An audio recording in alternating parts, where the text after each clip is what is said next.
Salve, salve, gente boa! Tudo tranquilo? Tudo na paz? Eu sou Francisco Ferreira. Este é uma amostra grátis. Turismo, lazer e cultura.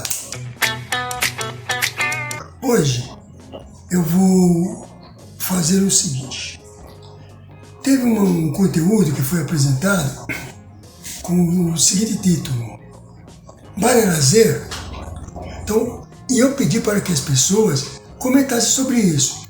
E uma das perguntas, além dessa, é que eu dizia o seguinte: ir a bar, ir a boteco, pode ser considerado uma forma de lazer? E algumas pessoas fizeram comentários sobre isso, responderam e fizeram comentários. Então, eu vou começar respondendo alguns desses comentários. Eu vou no Lero dos Leros, beleza? Então a gente vai começar falando sobre isso e o conteúdo sobre isso, que o título é Bar, é lazer, e se lazer é um direito, isso eram muitas perguntas. Eu vou deixar na descrição. Quem não viu, quiser ver, veja, que é bacana, tá bom? Então, algumas pessoas fizeram comentário. Eu separei, não todas, mas eu vou separando e depois a gente volta nos papos. Vou falar primeiro sobre a Duda. A Duda mandou o seguinte comentário: culpa faz parte da nossa sociedade. Eu não sei se é culpa ou culpar, mas é culpa. Culpa faz parte da nossa sociedade. O bar é um lugar onde podemos conhecer pessoas diferentes. Então, esse comentário da Duda, ele me trouxe, e os outros que eu vou também falar sobre eles, me trouxe algumas reflexões. A primeira é essa ideia aqui da culpa e da sociedade. A sociedade tem por hábito criar algumas culpas, tem por hábito, né, fazer algumas. E cria esse sistema, meio que você fazer isso, você se sente meio culpado e tal, né? E o outro, que ela fala que o bar é um lugar onde podemos conhecer pessoas diferentes.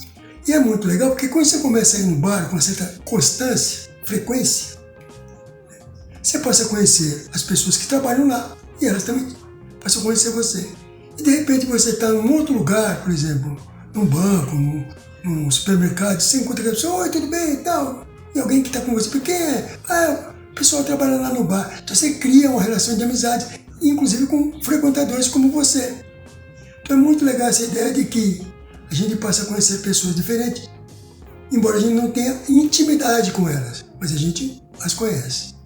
Esse é um dado que eu achei bacana trazer, que a Duda postou no comentário dela. Outra pessoa que fez um comentário interessante, tem vários comentários interessantes, eu estou só separando só 3. A Inês diz assim: pode ser sim uma forma de lazer em grupo, encontrar e conversar com amigos, assistir a shows musicais em alguns dos bares da cidade. Considero lazer, mas tem a questão de ser um lazer pago, e em muitos locais bem pagos. Então ela traz uma outra questão que é: embora ela considere que seja um lazer, né, tem a questão de ser pago.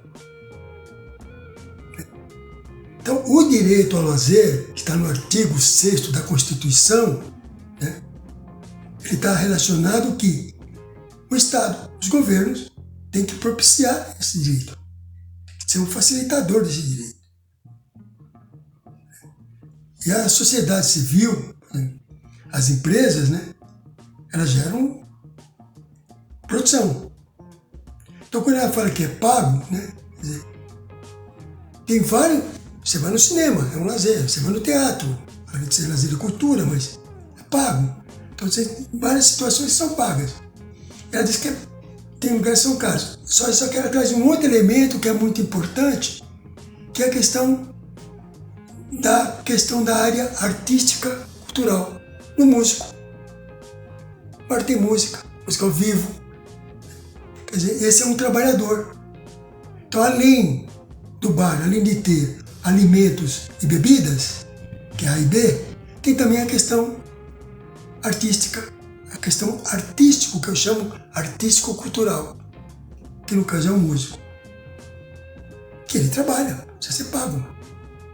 Então isso eu acho que muito legal era ter introduzido essa questão, que também os bares oferecem esse outro produto, né, que é a música. Precisa ser pago. Era um trabalhador.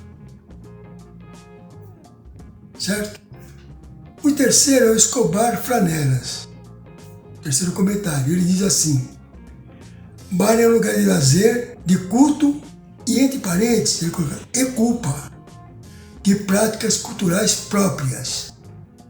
A pergunta formulada parece de simples resposta, que a pergunta é: ir a bar e a boteco pode ser considerado uma forma de lazer? Então ele diz: pode ser de simples resposta. Todavia, temos alguns pontos que exigem mais embasamento para a construção de argumentos. Por exemplo, se o bar é um direito constitucional, se lazer é um direito constitucional, é preciso ponderar que bar é um espaço de lógica capitalista, portanto, sempre pago. Para o completo exercício desse direito, é preciso que o indivíduo seja remunerado justamente. Aí ele traz uma série de situações, ele apresenta uma série de situações bastante interessantes. Primeiro, ele fala, como a Duda falou da culpa, ele fala também de culto e culpa. De práticas culturais próprias, ou seja, o bar tem uma forma, um desenvolvimento, né, que só é aplicado em bar. Restaurante não é da mesma forma. Por exemplo, quando ele diz que a pergunta, né, formulada parece simples, ela é simples. Só que ela traz a possibilidade de que as pessoas possam interpretar de várias formas como foram interpretadas. Isso é muito bom. É muito bom os comentários, que traz novas reflexões. É isso.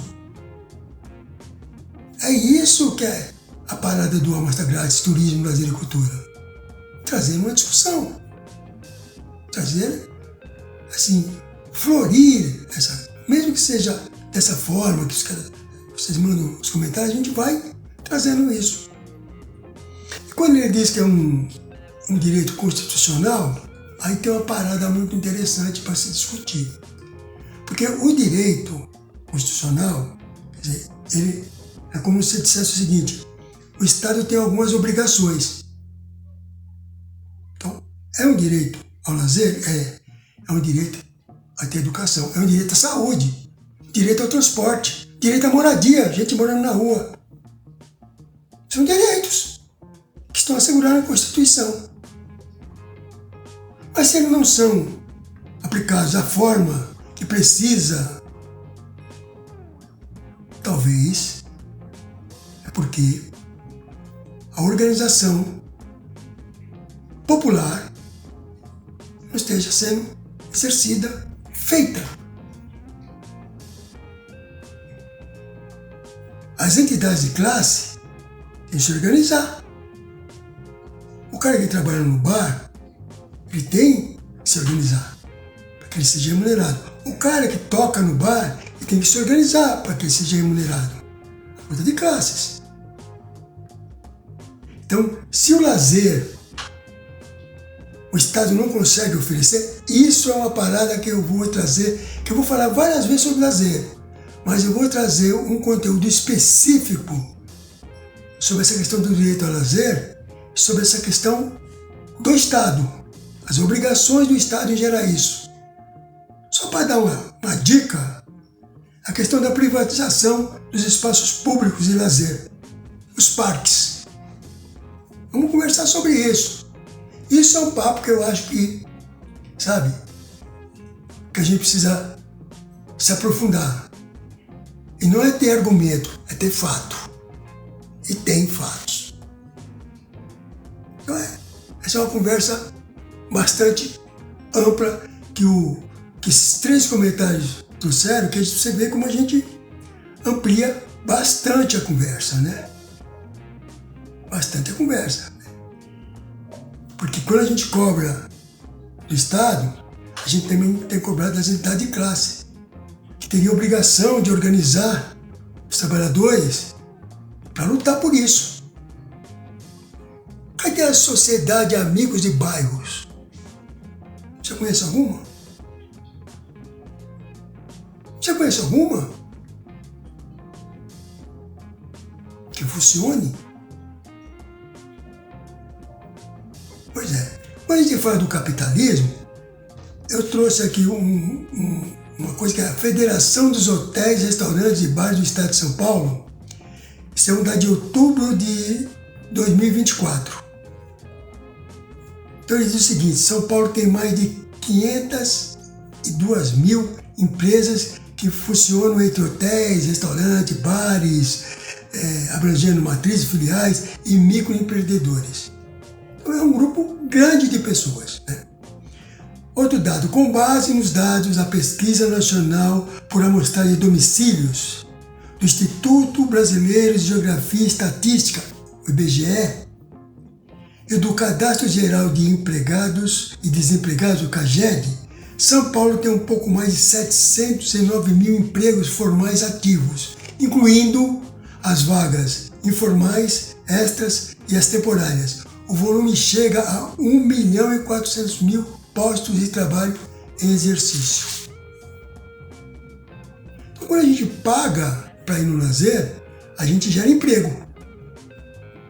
Então, a gente tem que tomar alguns cuidados, né, no discurso, porque se a gente discute, não, é que é pago, é como a questão da cultura, também é outra conversa que nós vamos levar mais para frente. Cultura tem que ser para todo mundo, tem que chegar em todos os lugares, tá? Mas e o cara que trabalha com a cultura, quem paga ele? Eles têm que ser voluntário? É outro papo, mas só para a gente dar esses ganchos, porque um discurso é um discurso, a prática é outra questão. É o chamado no popular aqui no Brasil: uma coisa é uma coisa, outra coisa é outra coisa. Tá ligado? E para finalizar um pouco esse papo, tem o Sindresbar, que é o Sindicato de Restaurantes e Bares. Eles acompanham essa questão do desdobramento econômico, fiscal, tal. A importância das políticas públicas.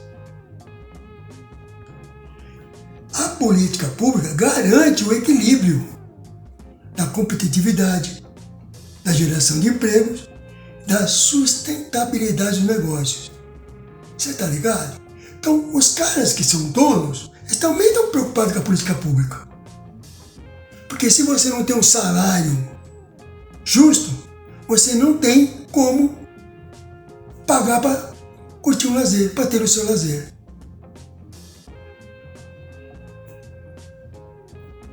Tem a jornada 6x1. Você tem um dia de folga para você fazer tudo, inclusive o seu lazer. Política pública. E aí? Vamos aprofundar essa conversa? Não vamos. Hoje o papo fica por aqui, mas a gente volta no papo. Muito obrigado pelos comentários, continue comentando, faça comentários sobre esses comentários. É o Leros dos Leros. Beleza? Faça os comentários, é muito bom. Tá bom? Se gostou, dê um curtir e se inscreva, porque a inscrição, ela amplia o YouTube. Se tem mais pessoas se inscreveram, ela amplia a divulgação. Beleza? Muito obrigado por vocês que comentaram. Outras pessoas vieram comentar também sobre essa questão de bar e lazer. Eu vou voltar a comentar sobre isso também. Vou comentar sobre essas pessoas. Muito obrigado. Pelos outros comentários a gente vai juntando e vamos fazendo. Tá bom? Muito obrigado. Beleza? Até mais. Abraço!